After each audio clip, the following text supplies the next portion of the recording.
I remember babysitting when I was younger in a house made of an all glass, like the perfect place to get murdered. And I took a butcher knife from the kitchen and had it in the couch with me. God,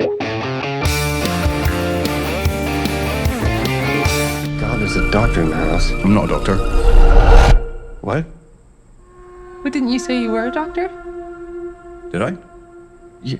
Hi, Mackenzie. Thank you for having me. Hi, Gabriela. Nice to meet you. And you know, I love how the movie presents discomfort as a form of horror. Because Yeah. we have seemingly, like ordinary scenes that turn out to be really chilling.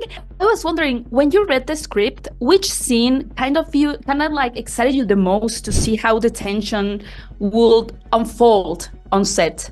I think there's a scene where the couple that I'm in, Scoot, and I play a married couple, and we leave this house in the middle of the night because of something that's happened, and we have to return to the house because we left something important there. They are 100% in the right for leaving. It's exactly what they should do, and they're not even going back to stay. They're going back to get something that they need, and they kind of get convinced to stay. And I thought that turn of going from absolute self-righteousness that what happened was wrong, it's time to leave, we have to protect our family, to then discovering that oh no, we're maybe the villains in this situation and we're the ones that are offending. And I think that reversal, I've experienced it before, of thinking I'm doing something heroic and then being oh no, I've very much misjudged the situation. And I was really excited to play with that.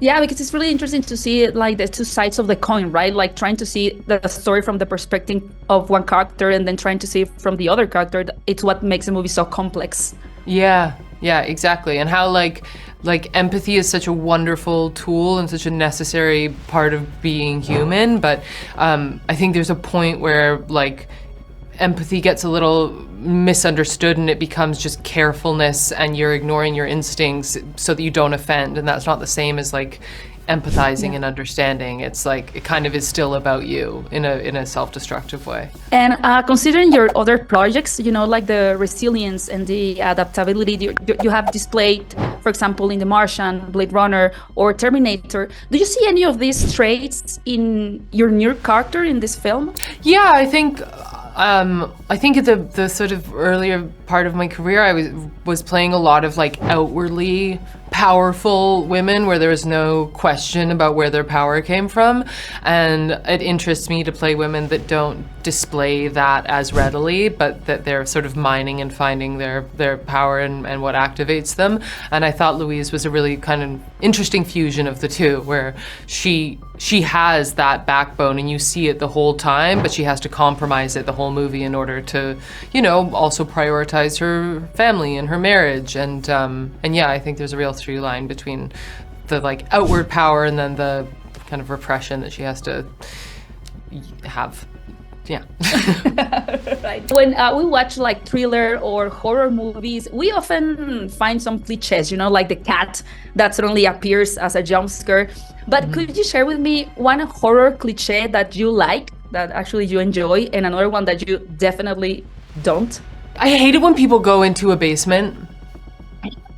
I don't like that, but I do think there's a lot of catharsis in that because a lot of interesting things are going to happen in that space. Something I don't like is when people find an ancient text and then read the Latin words out loud, because I can't imagine doing that. Whereas I can imagine maybe thinking the basement's a good place to hide. And now that you mentioned that, and since we can see a lot of, we can learn, from characters, we can learn some defense even techniques from movies.